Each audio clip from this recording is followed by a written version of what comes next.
Bonjour et bienvenue dans cette nouvelle vidéo. Aujourd'hui, nous allons voir une fonction vraiment très intéressante qui est la fonction recherche V. Donc cette fonction permet tout simplement de chercher une valeur dans la colonne qui est à gauche et s'il trouve une correspondance, il vous donne donc la correspondance dans la colonne qui est à droite. Et je vais tout vous expliquer dans cette vidéo. Alors aujourd'hui, nous sommes là. Donc nous allons essayer de pouvoir utiliser cette fonction sur cette feuille qui est là. Et par rapport à cette liste que nous avons créée ici, donc il s'agit juste d'une liste des étudiants ou disons des élèves qui est là. Alors nous voudrons c'est que lorsque nous serons ici, lorsqu'on va écrire les noms ici, qu'on nous affiche directement toutes les correspondances exactes selon les colonnes que nous avons prises ici. Alors donc nous avons la colonne matricule, genre, classe, filière ou option. Et ici chez nous, ici au niveau des noms, nous allons juste sélectionner un nom ici parmi les gens qui sont ici. Et à partir de là, nous allons pouvoir, je vais essayer un peu de zoomer. À partir de là, nous allons pouvoir trouver donc les correspondances qu'il faut dans chaque colonne qui est là. Et ça sera affiché automatiquement. Voilà, donc voilà un peu la puissance donc de cette fonction ici, la fonction recherche V. Avec la fonction recherche V, donc il vous simplifie également la tâche à ne plus avoir à utiliser beaucoup de conditions ici dans une formule. Donc avec ça, vous avez beaucoup plus de facilité. Alors nous allons donc essayer de voir. Donc cela veut dire que si par exemple je sélectionne un nom ici, on m'affiche déjà la correspondance donc du matricule, la correspondance genre, ainsi de suite. Ce sera un peu le principe que nous allons utiliser. Alors nous allons voir un peu à quoi ressemble la fonction recherche V. Alors déjà nous allons commencer avec le matricule. Nous voudrons que lorsqu'on va sélectionner un nom ici, qu'on nous affiche les noms qui correspondent, disons le matricule qui correspond au nom qui sera sélectionné à ce niveau ici. Alors qu'est-ce que je fais? Comme d'habitude, je fais égal. J'écris égal. J'écris recherche V. Recherche V, il vient déjà d'apparaître ici. Il est là. La fonction recherche V. Et là, il y a des arguments que nous allons voir ici en bas qui vont apparaître. Dès que j'ouvre la parenthèse, vous voyez. Donc ici, il y a 4 arguments, voulais-je dire. Nous avons la valeur recherchée. Nous avons la table matrice. Nous avons donc le numéro index de la colonne et nous avons également la valeur proche que nous devons signaler. Alors ici, quand on demande ici la valeur recherchée, donc il veut savoir la valeur qu'on veut rechercher. Et nous, ce que nous recherchons, c'est quoi? C'est d'abord le nom. Donc le nom qui sera où? Dans la cellule A2. Donc j'écris là-bas A2. A2. Je fais point virgule. Point virgule. Et là, nous avons ce qu'on appelle la table matrice. Donc maintenant, nous devons lui dire qu'il puisse rechercher la correspondance donc, du matricule dans quelle table.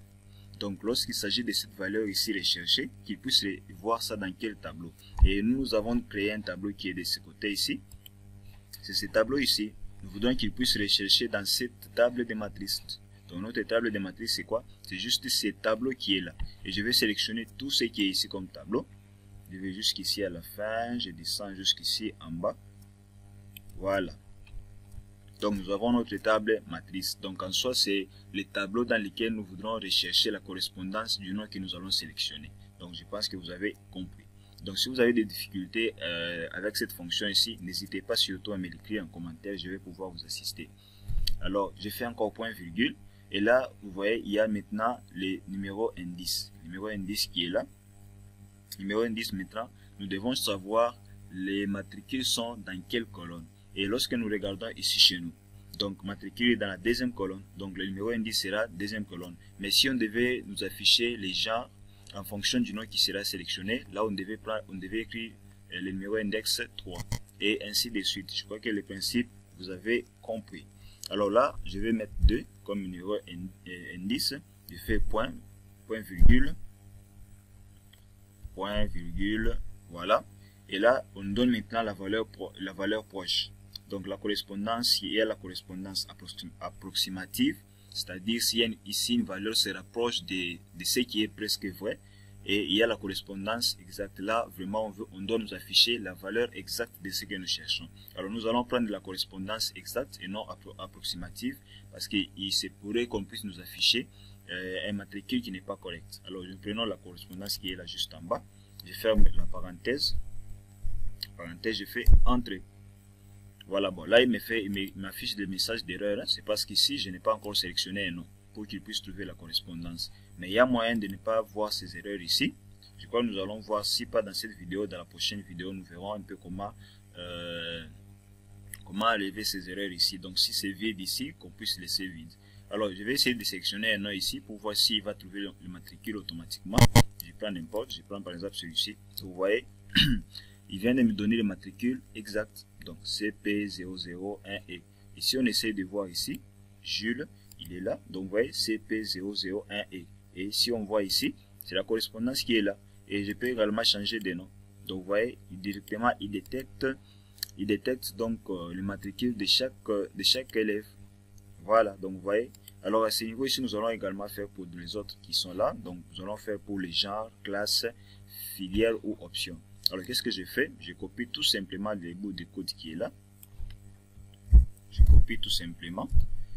Je pars dans cette colonne ici. Je colle ça.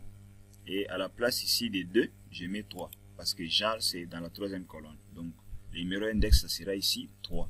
Je fais Entrée. Donc vous voyez, il trouve automatiquement la correspondance. Je fais également ici, je remplace tout simplement le numéro index ici. Je fais 4. Je fais Entrée. Donc vous voyez, et là en dernière position, je colle ça. Et ici je vais mettre 5. Le 5 comme étant le numéro indice de notre colonne qui correspond à la colonne filière. Et voilà. Et là nous allons maintenant tester pour les autres noms. Je vais essayer de voir le nom que je peux prendre n'importe. Je peux prendre celui-ci. Oh, celui-là que j'ai déjà pris. Je prends par exemple celui-ci. Donc vous voyez, il met chaque correspondance comme il se doit. Vous voyez? Voilà. Donc vous voyez, avec cette fonction ici, vous pouvez faire donc ce genre de choses et ça va vous faciliter vraiment beaucoup de choses. Il peut arriver que vous avez un tableau qui est plus grand. Alors il vous suffira tout simplement de choisir un nom ici et de pouvoir donc trouver la valeur correspondante. Donc avec la fonction recherche, vous pouvez rechercher n'importe quelle valeur et avoir même chaque correspondance dans la colonne, donc dans chaque colonne qui correspond donc à ce que vous allez sélectionner comme étant une valeur, comme étant une donnée. Ça dépendra tout simplement de vous. Alors je disais, il y a moyen de pouvoir enlever ces erreurs ici. Vous voyez, si c'est vide ici, il y a des erreurs. Alors nous allons essayer un peu de modifier la formule. Qu'est-ce que je vais faire? Je peux lui dire tout simplement, je lui dis si, j'ouvre la parenthèse. Donc là nous voulons juste enlever les erreurs qu'il y a, qu'on ne puisse plus nous afficher les erreurs. Je lui dis si A2, si A2 égale à vide, si A2 égale à vide, ou il égale, où est-ce qu'il est, les types, voilà, égale A2 égale à vide, je fais point virgule. Alors je lui dis qu'il laisse aussi vide, qu'il ne puisse rien se passer dans cette colonne ici. Et je fais point virgule et je lui dis dans l'autre cas, si ce n'est pas vide, donc il puisse faire quoi? Notre recherche veut qu'il puisse afficher la correspondance dont on est en train de chercher. Alors je ferme également la parenthèse ici. Voilà, je fais Entrée. Donc vous voyez, là il ne m'affiche plus le message d'erreur. Je vais faire également ici. Donc je peux copier ça ici. Je fais tout simplement copier. Je copie tout simplement cette partie ici. Je fais copier. Je pars également ici. Tout au début là, je colle. Je ferme la deuxième parenthèse ici. Donc vous voyez, là il modifie. On n'a plus de message d'erreur.